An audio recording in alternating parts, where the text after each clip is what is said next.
സാറേ നമസ്കാരം. നമസ്കാരം. കേരള രാഷ്ട്രീയത്തിലെ ഭീഷ്മരും സാമൂഹിക സാംസ്കാരിക രംഗങ്ങളിലൊക്കെ സജീവ സാന്നിധ്യവുമായിട്ടുള്ള ഒരു മഹത് വ്യക്തിയാണ് ഇന്ന് നമ്മുടെ കൂടെ ഇരിക്കുന്നത്.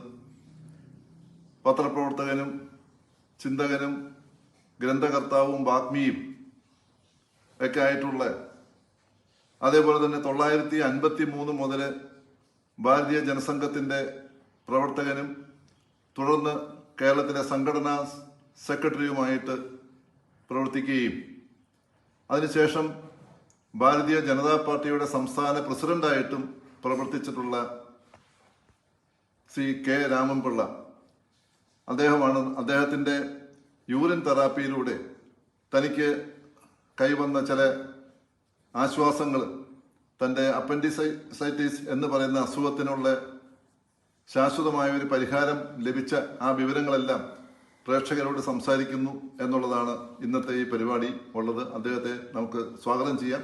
സാറിൻ്റെ അനുഭവങ്ങൾ ഒന്ന് കാര്യങ്ങൾ നന്നായിരുന്നു. ഞാൻ ദീർഘകാലമായി ഒരു പൊതുപ്രവർത്തകനാണ്.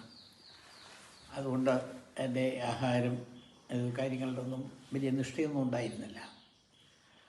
52 വർഷം മുമ്പ് വളരെ തിരക്ക് ഉള്ള ഒരു പരിപാടിയുമായിട്ട് പല സ്ഥലം കേരളം മുഴുവൻ സഞ്ചരിച്ച് നിരവധി യോഗങ്ങളിലൊക്കെ പ്രസംഗിച്ചിട്ട് മടങ്ങിയെത്തിയപ്പോൾ കുറച്ച് ക്ഷീണമുണ്ടായിരുന്നു. അങ്ങനെ വിശ്രമിക്കാനായിട്ട് കിടന്ന് രാവിലെ എഴുന്നേറ്റപ്പോൾ വലിയ അടിവയറ്റിൽ ഭയങ്കരമായ വേദനയുണ്ടായി. വേദനയ്ക്ക് എന്താണ് കാരണമെന്ന് ഒരു പിടിയും കിട്ടിയില്ല. അതുകൊണ്ട് സുഹൃത്തുക്കളുടെ പ്രേരണ അനുസരിച്ച് ഒരു പ്രശസ്ത ഡോക്ടറെ കണ്ടു. അദ്ദേഹം പരിശോധിച്ചിട്ട് പറഞ്ഞു, ഇത് അപ്പൻഡിസൈറ്റിസ് ആണ്, ഇതിനെ ഇത് വളരെ മൂർത്തിരിക്കുന്നു, അതുകൊണ്ട് ശസ്ത്രക്രിയ തന്നെ വേണം. 24 മണിക്കൂറിനകം ശസ്ത്രക്രിയ നടത്തിയില്ലെങ്കിൽ അപകടമാണ്. എനിക്ക് അത് ഉടനെ സ്വീകരിക്കാൻ ബുദ്ധിമുട്ടുണ്ടായിരുന്നു. കാരണം ഞാൻ ഉൾപ്പെട്ട ചില പരിപാടികളുടെ തിരക്കുകൊണ്ട് കഴിയുന്നതും ഒരു 4 ദിവസം ഒഴിവായി കിട്ടിയാൽ കൊള്ളാം എന്ന് ഡോക്ടറോട് പറഞ്ഞു. ആദ്യം ഡോക്ടർ വിസമ്മതിച്ചെങ്കിലും എൻ്റെ നിർബന്ധത്തിന് വഴങ്ങി 4 ദിവസം വേദന കൂടാതിരിക്കാനുള്ള മരുന്നുകൾ തന്നു. 4 ദിവസം കഴിഞ്ഞ് വരൂ, ശസ്ത്രക്രിയ നടത്താം എന്ന് പറഞ്ഞ് വിട്ടു. ഞാൻ എൻ്റെ തിരക്കുള്ള പരിപാടികളെല്ലാം കഴിഞ്ഞ് 4 ദിവസം കഴിഞ്ഞിട്ട് പോകാനായിട്ട് തയ്യാറെടുക്കുമ്പോൾ എൻ്റെ സുഹൃത്ത് NP ലാലൻ ചോദിച്ചു, നിങ്ങൾക്ക് ശസ്ത്രക്രിയ നടത്തണം എന്ന നിർബന്ധമുണ്ടോ എന്ന് ചോദിച്ചു. ഞാൻ പറഞ്ഞു, എനിക്ക് നിർബന്ധമില്ല, ഡോക്ടർ പറയുന്നു ശസ്ത്രക്രിയ വേണം, രോഗം മാറണമെന്ന് നിർബന്ധമുണ്ട്, അത്രയേ ഉള്ളൂ.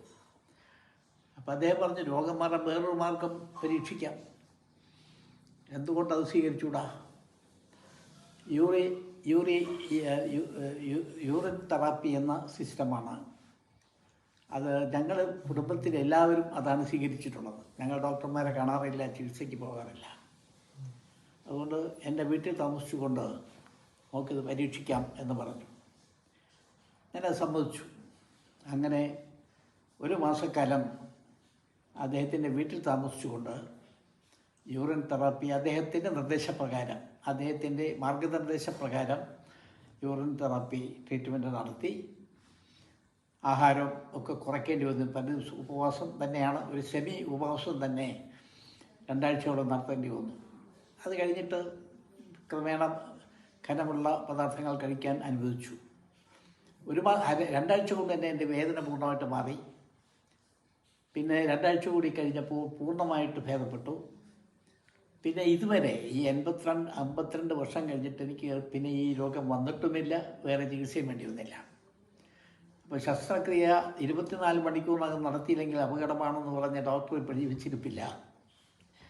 പക്ഷേ എന്നെ സംബന്ധിച്ചിടത്തോളം ഇപ്പോഴും എനിക്ക് ആരോഗ്യമുണ്ട്, യാത്ര ചെയ്യുന്നുണ്ട്, പ്രസംഗിക്കുന്നുണ്ട്, എല്ലാ കാര്യങ്ങളിലും എനിക്ക് ബുദ്ധിമുട്ടില്ല. ഇതിന് പുറമെ 2 പരീക്ഷണം കൂടി നടത്തി. ഒന്ന്, ഒരു യാത്ര കഴിഞ്ഞ് വന്നപ്പോൾ അനേക ദിവസം ബസ് യാത്രയുണ്ടായിരുന്നു. ആ യാത്രയെ കഴിഞ്ഞ് വന്നപ്പോൾ ദേഹത്തിന് ഭയങ്കര വേദന, അസഹ്യമായ വേദനയുണ്ട്. ഞാൻ വിഷമിച്ചു. ആ സമയത്ത് എനിക്ക് തോന്നി ഈ സിസ്റ്റം ഒന്ന് പരീക്ഷിച്ച് നോക്കാം, യൂറിൻ തെറാപ്പി. അങ്ങനെ യൂറിൻ തെറാപ്പി സ്വയം അത് പരീക്ഷണാർത്ഥം ഉപയോഗിച്ചു തുടങ്ങി. ദേഹത്ത് പുറത്ത് പുരട്ടി കുളിച്ചു. അങ്ങനെ 2 ആഴ്ച ഏകദേശം 1 മാസം കഴിഞ്ഞപ്പോൾ പൂർണ്ണമായും സുഖമായി. പിന്നീട് വേറൊരു മരുന്നോ മറ്റൊരു ചികിത്സയോ വേണ്ടി വന്നില്ല. 3ാമത് ഇതുപോലെ പരീക്ഷിച്ചത് കണ്ണിന് തിമിരത്തിന് ശസ്ത്രക്രിയ നടത്തേണ്ടി വന്നു. ശസ്ത്രക്രിയ കഴിഞ്ഞപ്പോൾ കുറേ ദിവസം കണ്ണിൽ ഒഴിക്കാനായിട്ടൊരു മരുന്നും തന്നിരുന്നു. അപ്പോൾ ഇടയ്ക്കിടയ്ക്ക് ഡോക്ടറെ കണ്ട് ആ മരുന്ന് അല്ലെങ്കിൽ വേറൊരു മരുന്ന് അദ്ദേഹം സജസ്റ്റ് ചെയ്യുന്ന മരുന്ന് ഉപയോഗിച്ചിരുന്നു. അങ്ങനെ ഒരു 2 മാസം മുമ്പ് എനിക്ക് തോന്നി യൂറിൻ തെറാപ്പി പരീക്ഷിച്ചാൽ എന്താണ് എന്ന്. അങ്ങനെ ഞാൻ യൂറിൻ തെറാപ്പി വീണ്ടും സ്വീകരിച്ചു. കുറച്ച് ദിവസം കൊണ്ട് 1 മാസത്തോളം കണ്ണിനും കുറച്ചുകൂടി ഒരു ആശ്വാസം തോന്നി. കാഴ്ചശക്തിക്ക് കുറച്ചുകൂടി ഒരു ക്ലാരിറ്റി ഉള്ളതായിട്ട് തോന്നി. എന്തായാലും ഡോക്ടറെ കൊണ്ട് പരിശോധിച്ചിട്ട് എന്തെങ്കിലും പ്രശ്നമുണ്ടോ എന്ന് നോക്കാമെന്ന് വിചാരിച്ച് പോയി ഡോക്ടറെ പരിശോധിച്ചു. അദ്ദേഹം പറഞ്ഞു, നിങ്ങളുടെ കണ്ണിൻ്റെ എല്ലാ പ്രശ്നവും തീർന്നിരിക്കുന്നു, ഇനി മരുന്നൊന്നും ഉപയോഗിക്കേണ്ട, കണ്ണട മാത്രം മരുന്ന് ധരിക്കുന്നുണ്ട്, അത് ഇപ്പോഴും ഉപയോഗിക്കണം എന്ന് മാത്രമേ ഉള്ളൂ, വേറെ മരുന്നിൻ്റെ ആവശ്യമില്ല, മരുന്ന് ഉപയോഗിക്കേണ്ടതായിട്ടുള്ള ഒരു ഡിസീസ് ഇപ്പോഴും നിങ്ങളുടെ കണ്ണിനില്ല എന്നാണ് ഡോക്ടർ പറഞ്ഞത്. അത് ഞാൻ വിശ്വസിക്കുന്നു യൂറിൻ തെറാപ്പിയുടെ ഫലമായിട്ട് തന്നെയാണ് ഈ തരത്തിൽ രോഗവിമുക്തനായത് എന്നാണ്. ഈ 3 അനുഭവങ്ങൾ കൊണ്ടും ഇനി അത് തന്നെ സ്വീകരിക്കാം എന്ന് വിചാരിച്ച് ഞാൻ യൂറിൻ തെറാപ്പി ഇപ്പോഴും പ്രാക്ടീസ് ചെയ്തു വരുന്നു. അത് വളരെ ശരീരത്തിൻ്റെ പല ചെറിയ ചെറിയ അസുഖങ്ങൾക്കും പരിഹാരമായി എന്നാണ് എൻ്റെ വിശ്വാസം. അങ്ങനെ അതിൻ്റെ ഗുണം ഇത് മനസ്സിലാക്കിയിട്ട് ഇത് മറ്റുള്ളവർ കഴിയുന്നിടത്തോളം ഒരു ഗൈഡിൻ്റെ സഹായം വേണ്ടി വരും, എക്സ്പീരിയൻസ് ഉള്ളവരുടെ സഹായത്തോടുകൂടി സ്വീകരിക്കണം എന്നാണ് എനിക്ക് ധൈര്യമായിട്ട് പറയാനുള്ളത്. പലരും എതിർക്കുന്നുണ്ടാവും, ആക്ഷേപിക്കുന്നവരുണ്ടാവും, പക്ഷേ അത് കാര്യമാക്കേണ്ടതില്ല. നമുക്ക് രോഗം മാറുകയാണല്ലോ വേണ്ടത്. ഇത് മാത്രമാണ് എനിക്ക് ഈ അവസരത്തിൽ പറയാനുള്ളത്. നമസ്കാരം.